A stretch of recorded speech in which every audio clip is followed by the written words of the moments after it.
जय हिंद, राम राम। तो कैसे हैं आप सभी? उम्मीद करता हूं कि आप सभी स्वस्थ होंगे, जहां होंगे मस्त होंगे। दोस्तों, एक वीडियो आप सभी के लिए बना रहे हैं, बहुत ही ज़्यादा इम्पॉर्टेंट होगा आप सभी के लिए। ये टॉपिक होगा कि जो अदर स्टेट से फॉर्म भरते हैं, अप्लाई करते हैं, तो उनको किन किन चीज़ों का ध्यान रखना चाहिए। बहुत से कैंडिडेट मेरे ट्रेनिंग सेंटर में इसके कारण से रिजेक्ट भी हुए हैं। जॉब करने के बाद भी, ट्रेनिंग पूरा कंप्लीट करने के बाद भी उनको जॉब को छोड़ना पड़ा है। तो क्या रीज़न होता है अदर स्टेट वालों को बाहर निकालने का, जॉब छोड़ने का? जॉब छोड़ते नहीं है, छुड़वाया जाता है, उनका वेरिफिकेशन नहीं हो पाता है। तो आपको सारा कुछ आपको इस वीडियो में बताने वाले हैं। तो उम्मीद करते हैं कि आप इस वीडियो को पूरा अंत तक बिना स्किप किए हुए देखिएगा, ताकि आपका जो भी डाउट है अदर स्टेट से फॉर्म अप्लाई करना और क्या क्या प्रोसेस होता है उसका, वेरिफिकेशन का, सारा कुछ आपको हम इस वीडियो में बताने वाले हैं। तो दोस्तों देखिए, बहुत सारे कैंडिडेट ऐसे होते हैं कि जो कि रहते कहीं और है, और उनका जो मूल स्थान होता है यानी परमानेंट एड्रेस होता है वो किसी अदर स्टेट का होता है। तो इस तरह के जो कैंडिडेट जो है फॉर्म भरते हैं, तो सबसे पहले उनका मन में यही डाउट रहता है कि हम फॉर्म कहाँ से भरेंगे। तो देखिए, आपको हम एक ही बात बताना चाहेंगे कि आप फॉर्म वहाँ से भरिए जहाँ से आपका डोमिसाइल बना हुआ है। बहुत ऐसे कैंडिडेट हैं यूपी और बिहार के खास तौर पे, जो कि अदर स्टेट से फॉर्म भरते हैं और बाद में उनको पछताना पड़ता है। इस बार कम से कम 20 से 25 कैंडिडेट जो है कि उनको जॉब छोड़ना पड़ गया, यानी कि रेजिग्नेशन उनको मिला है।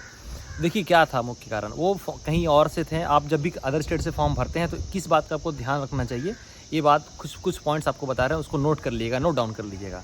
अगर आप अदर स्टेट से फॉर्म भरते हैं, जैसे मान लेते हैं कि आप अगर बिहार से हैं और आप आसाम से फॉर्म भरना चाहते हैं, विवाद भी हुआ था इस पर, इसलिए हम इस टॉपिक को उठा रहे हैं, इस स्टेट को उठा रहे हैं।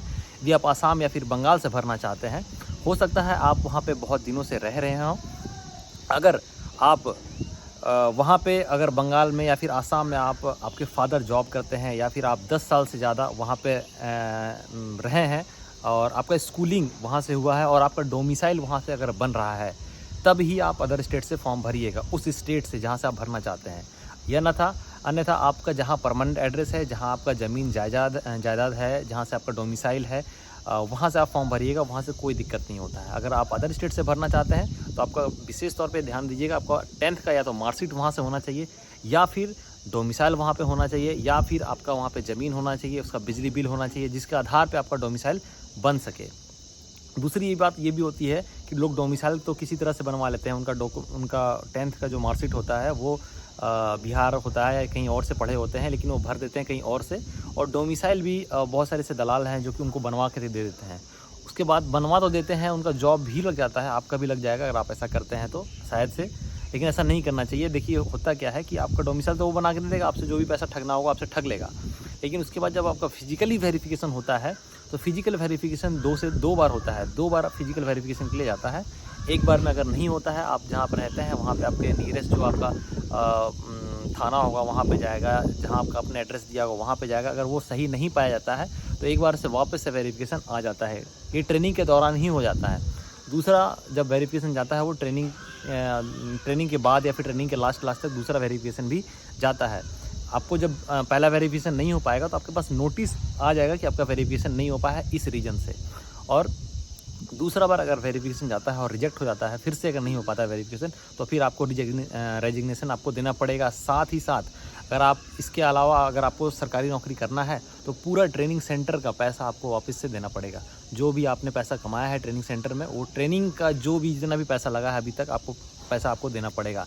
भले आप 2 साल जॉब कर लें, 1 साल कर लें, 1.5 साल कर लें, लेकिन 1 साल का आपका ट्रेनिंग जो आपका 44 वीक का ट्रेनिंग का होता है, उसका पूरा पैसा आपको देना पड़ेगा। तभी आपको वो मिलता है, क्या बोलते हैं, जॉब छोड़ने पे क्या बोलता है पता नहीं, याद नहीं आ रहा, उसको नीचे आप कमेंट करके लिख दीजिएगा या फिर हम पिन कर देंगे, तो वो आपको मिलता है। ठीक है, अगर आप NOC बोलते हैं उसको, NOC मिलता है। अगर आप ऐसा नहीं करते हैं तो आपको जेल भी हो सकता है इसमें। तो ये सब बातें आप ज़रूर से ध्यान रखिएगा, आप अदर स्टेट से अगर फॉर्म भरते हैं तो। उम्मीद करते हैं कि अभी तक का आपका जो भी डाउट रहा होगा अदर स्टेट से लेके, वो सारा डाउट आपका इस वीडियो में क्लियर हो चुका होगा। बाकी ये वीडियो कैसा लगा आपको ज़रूर कमेंट सेक्शन में बताइएगा, और किसी तरह का कोई डाउट है नीचे आपका कमेंट सेक्शन में आप कमेंट कर सकते हैं, या फिर मेरा इंस्टाग्राम का आईडी आपको मिल रहा होगा, वहाँ पे हम आप जाके फॉलो करके मैसेज कर सकते हैं। बाकी मिलते हैं किसी और भी अगले इन्फॉर्मेटिव वीडियो में, तब तक के लिए धन्यवाद।